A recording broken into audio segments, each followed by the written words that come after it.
Hello? It's me, again. I'm phoning you from Trenzalore. Thomas, stop kidding around. You're not really phoning me from Trenzalore, unless you really can jump between Doctor Who locations. Oh, maybe I shouldn't tell them that I actually can. So, one more collab to get through, and then these overlooked writers' videos are my responsibility again. What are we doing then? Go on, hit me with your best shot. Well, we are gonna go see my mentor Tiana. She taught me the ways of sorcery. No! Who is the overlooked writer we're covering in this video? Matthew Graham.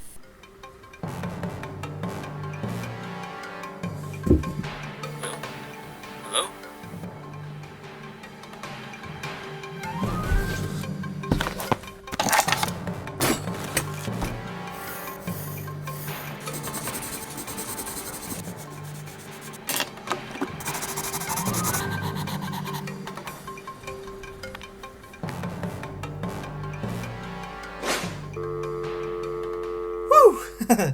Really dodged a bullet there, huh? So anyway, today we're going to be analysing Brian Hale's... Just because you turned me into a drawing doesn't mean that you've got yourself out this collab, Will. I'm still more than capable of critical analysis even when I made it out of graphite and paper. I could do it anywhere. Alright, let's get this over with. So, as he just said, something Matthew Graham. Roll the credits.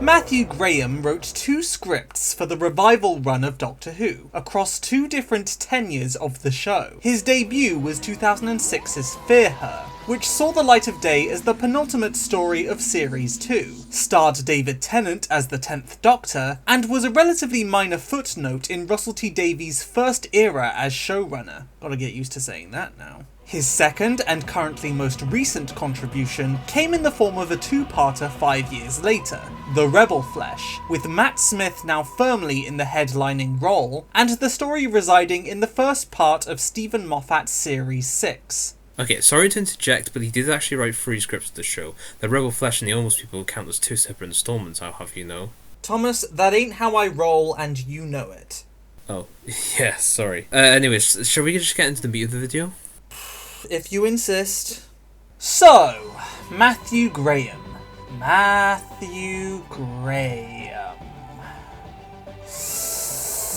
Okay, why, Thomas? Why Matthew Graham?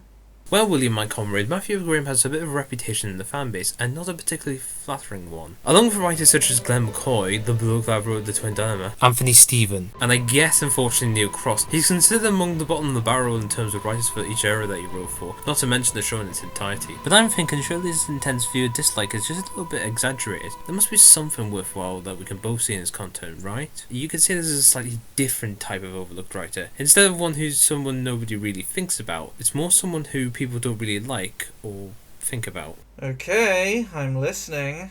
Alright, take his first script for the show, Fear Her. It's a creepy but laid-back tale about missing people with a science fiction twist. You could almost describe it as like a science fiction version of a Jonathan Creek mystery in a way, but from a much younger audience. Series 2 is full of this, and it certainly needed it, because it was all building up to the finale, which subverts this and goes into a rather bleaker tone for them compared to what Matthew Graham has provided here. It's basically what you can call the calm before the storm. However, he did prove that he could do the opposite case in the Rebel Flesh 2-parters. That story is definitely very bleak in its tone, which made for a good further placement in his own respective series. I can say these two do share one common aspect, and that's the fact that they are pretty simple stories when you boil them down, with Fear Her being the simple story of the Doctor returning a monster back to its pod, and the Rebel Flesh 2-parter being a simple story of the Doctor saving a group of people and their clones from a solar flare. But their character work makes them more than they're worth. Fear Her in particular has that in spades, or council axis, with the characters of Chloe, Trish, Maeve, Tom's dad, Neighbour, Hugh Edwards, and of course Kel the Council Man. But anyway, I think maybe you should start explaining your point of view in this particular creative world.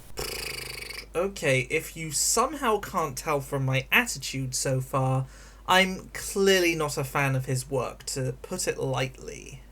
My issue with Matthew Graham's writing style is that, while his themes are relatively sound, and I dare say even potentially compelling, the way that they are implemented into the actual premise and writing of his scripts is awkward and clumsy. Fear Her focuses around the central themes of empathy and companionship, with the main drive of the episode stemming from two children of drastically different backgrounds, coming together and trying to make the best out of their mutual loneliness. On paper, this sounds like a solid basis for an emotionally charged story, but in execution, I find there's a bit of an uncomfortable tonal clash. Chloe Webber's loneliness is explicitly stated to stem from bottled up trauma and connection issues with her own mother after years of abuse from her now dead father. That's pretty heavy subject matter that needs to be handled with a lot of tact and care. And credit where it's due, that is the case for some of the runtime. I do appreciate how understanding the Doctor is to the Isolus' plight, as well as their thematic similarity of being lonely wanderers who simply long for love and partnership. Kudos to Graham, and potentially Davies, for weaving that connection in. But on the other side of the coin, because the episode needs a sci-fi conflict, it uses Chloe's coping mechanisms, her compulsive drawing and her companionship to the Isolus, to fulfill that narrative function. A dangerous combination that results in other children, and eventually the Doctor himself, going missing. Essentially, it's adding this demonizing edge to what's meant to be this sympathetic abuse survivor's story, and the ethics of doing a story like that aside, I don't know if they made that balance work.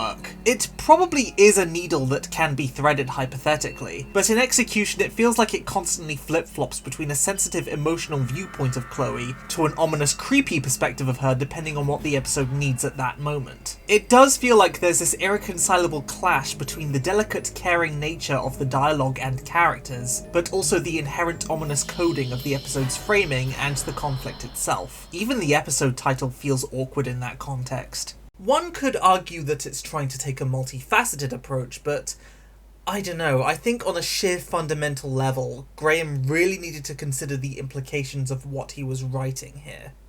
Still, I do have more grievances than the tone or whether the episode itself is ethical, because I do think there are cases where the writing goes limp to satisfy the episode's thematic arcs, like when Chloe draws and thus imprisons the Doctor and the TARDIS, but not Rose? Thematically it makes sense, because it links in with the topic of loneliness and yearning for companionship, seeing that Rose is now on her own and without the man she loves and relies on, but on a plotting level, it brings up the question of why didn't Chloe also draw her and therefore eliminate all interference. Also, there's the whole Chloe's dad drawing coming to life at the end thing. Again, thematically it's there to cement the connection between Chloe and her mother, and to communicate that their trauma can be overcome with mutual empathy, but in terms of actual events that happen, this whole sequence just feels very forced and random. Then again, nowhere near as forced or random as some of the plotting in the Rebel Flesh, oh dear lord. But, before I get to that, Thomas, you do some analysis first, my boy. With the Rebel Flesh, you got something completely different to Graham's first out, and it explores the ethics of working vicariously with clone matter that in itself is sentient. Whether it's the writer abused this substance to make their working lives easier, and if doppelgangers born from the sentient matter are as valid in the sequel as their human counterparts. You can definitely tell the social commentary that the morphic Jetson workers discussed during about the story, and about other people and other gangers. It's quite a relatable premise, because I think we've all had that wish where we could have a clone of ourselves to do all the dirty work for us. But also the story isn't afraid to go into what happens to these clones when they separate from their link, and try to live the lives of their human counterparts, which we see in the positive aspects when Jimmy, one of the workers, dies and his gang has to assume his role as a father. On the flip side, we see the negative of Jennifer's gang and how she wants to be the better and only version of herself, because I guess she thought that her evolving with the flesh would make her a strong person overall. But as the story goes on, it basically starts making up of stuff and deviating into needless directions that distract from the main idea. Like when events escalate so suddenly and in a poor executed way to justify the flesh avatars wanting to go to war with humanity to liberate themselves. Jennifer wants to make the humans know how much they're torturing the gangers, because she has a pile of discarded gangers somewhere and wants to blame Cleves. The Flesh then creates a doppelganger Doctor after the definite article scanned it, which makes some kind of sense, I guess. Then he's subject to its bizarre Amy's prejudice subplot that feels very out of character for her. Then he gets convinced to side with the Flesh, but obviously not really, because even when it's a clone Doctor, these kind of Doctor sides of the baddie stories are never believable. And then the gang for Jennifer just becomes the Flesh version of the Lazarus monster out of nowhere, and I guess somehow something happened where she mutated and yeah, well, I'm not gonna lie here, this was not the resolution I was thinking of when I came into this two-part. Look, can you take over whilst I give my head a break? Alright, allow me to explain my dislike for the Rebel Flesh, because on a base conceptual level, I like the idea that this story was trying to grasp. But in execution, this whole premise just absolutely does not work. You see, for this kind of diplomatic story where two sides need to come together and reach some form of common understanding, and for us to be invested, both sides need to be, I don't know, relatable, have understandable motivations, or at the very least be passably characterized. But I say this without hyperbole, the Morpeth Jetson workers are quite possibly among the most bland, vacuous, two-dimensional supporting characters in all of Doctor Who history. Well, at least pre-Chibnall. I'm not saying these people need Game of Thrones level intricacies, but like at least something better than the jokey one, the dad one, the who even are you one, the paranoid one, and the cold above-it-all boss whose only other personality trait is the fact that she has a blood clot. And when the other side is literally comprised of doppelgangers who have exactly the same personalities, or should I say lack thereof, what exactly is there to root for in this moral dilemma?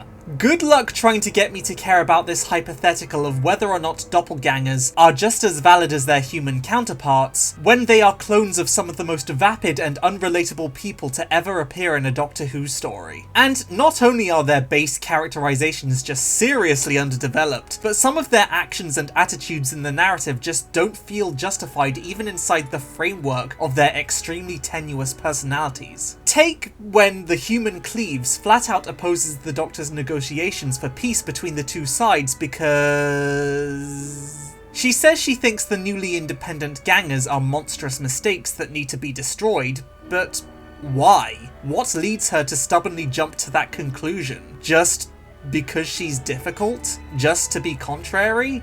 I'm struggling here. It just feels like an artificial way to ramp up the conflict. Same with pretty much anything Ganger Jennifer does in the second half. Like, look, I get that she's terrified, but the massive leap from anxious but yearning for compassion and understanding to vindictive callous monster who wants to start a war and transforms into this eldritch abomination is unfathomable, and seems to happen instantaneously with little believability. And look, I don't know if Graham himself is to blame for this, or if this was Moffat's interference, but the cliffhanger ending which feeds into A Good Man Goes to War, where the Doctor reveals that Amy herself has been a ganger all this time and kills her, just utterly spits in the face of the entire point that the story was trying to make. And no, just because the Doctor acknowledges what he's doing doesn't justify it or mean that his actions suddenly make sense, because they really don't. Oh, and also, creepy framing that contradicts the sympathetic narrative of the story seems to be a running trend with Graham's work.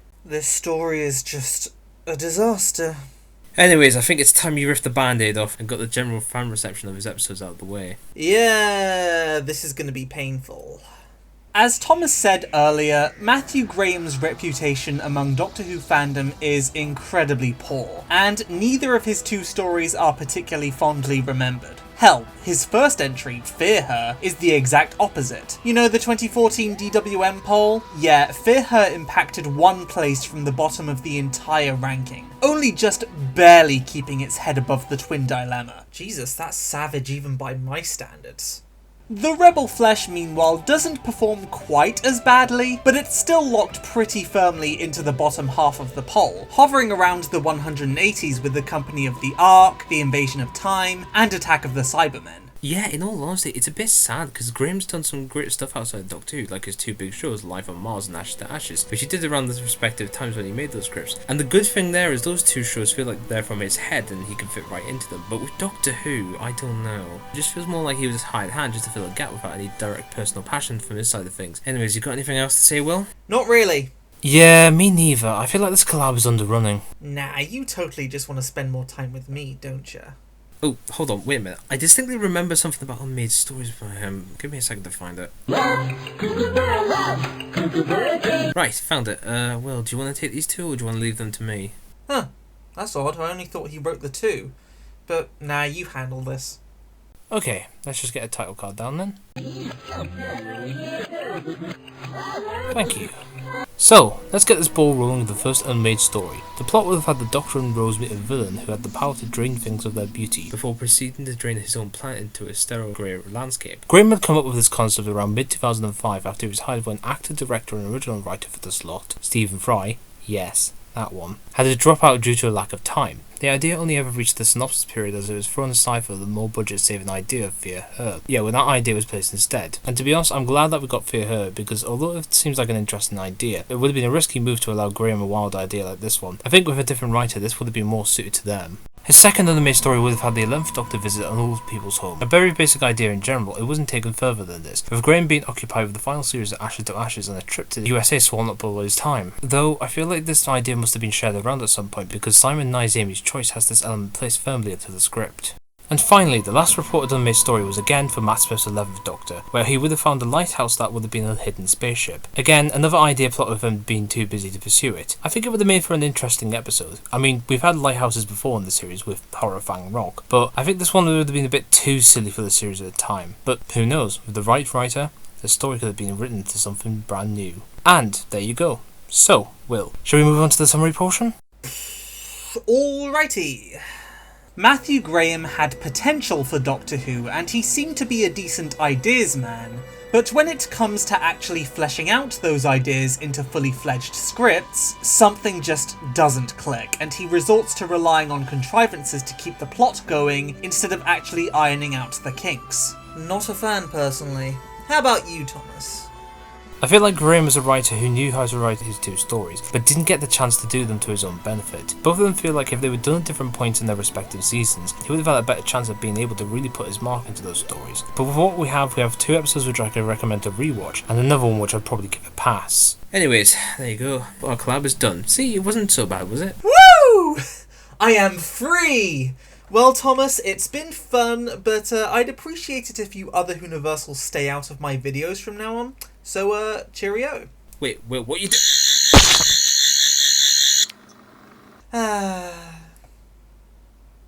What are y'all looking at? It seems today that all you see is violence in movies and sex on TV, but where are those good old-fashioned values on which we used to rely? Luckily there's a Family Guy, luckily there's a man who positively can do all the things that make us laugh and cry. He's a Family Guy. Da, da, da, da, da.